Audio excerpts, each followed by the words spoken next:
கனவுகளை உருவாக்கி உடைத்த, நட்பை இணைத்து இதயங்களை சிதைத்த பள்ளிக்கூடம். எமிலி மற்றும் ஜாக்கிற்கு அது அவர்களின் காதல் கதை தொடங்கிய இடம். அவர்கள் வகுப்புகளுக்கு இடையில் நடைபாதையில் சந்தித்துக் கொண்டனர், மேலும் அவர்களின் கண்கள் நேரத்தை அசையாமல் செய்யும் வகையில் பூட்டப்பட்டன.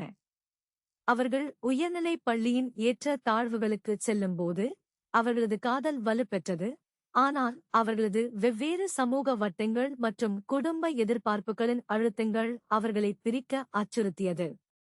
எமிலி ஒரு பணக்கார குடும்பத்தில் இருந்து வந்தவள், அவளுடைய பெற்றோருக்கு அவளுடைய எதிர்காலத்திற்கான பெரிய திட்டங்கள் இருந்தன. அவள் ஒரு மதிப்புமிக்க பல்கலைக்கழகத்தில் சேர்ந்து நல்ல சமூக அந்தஸ்து கொண்ட ஒருவரை திருமணம் செய்து கொள்ள வேண்டும் என்று விரும்பினர்.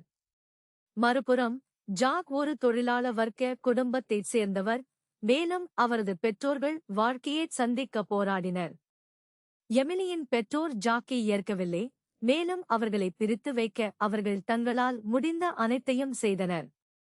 தடைகள் இருந்தபோதிலும் எமிலி மற்றும் ஜாக் ஒருவரையொருவர் இரகசியமாக பார்த்தார்கள், ஆனால் அவர்களின் சூழ்நிலையின் திரிபு அவர்களின் உறவில் பாதிப்பை ஏற்படுத்தத் தொடங்கியது.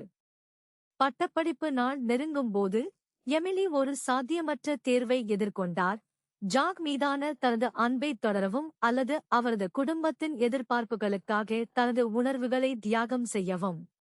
ஜாக்கை தேர்ந்தெடுத்தால் அவள் குடும்பத்தால் நிராகரிக்கப்படுவாள், அவள் எப்போதும் அறிந்த வசதியான வாழ்க்கையை விட்டுவிட வேண்டும் என்று அவள் அறிந்தாள். இறுதியில் எமிலி இறுதி தியாகம் செய்தார், ஜாக் மற்றும் அவர்கள் பகிர்ந்து கொண்ட அன்பை விட்டுவிட்டு. காலியான ஹால்வேயில் அவள் தனியாக நிற்கும் போதுதான் அவள் எதிர்கால சுய கிசுகிசுக்கும் குரல் கேட்டது, அன்று முதல் நான் இறந்துவிட்டேன்.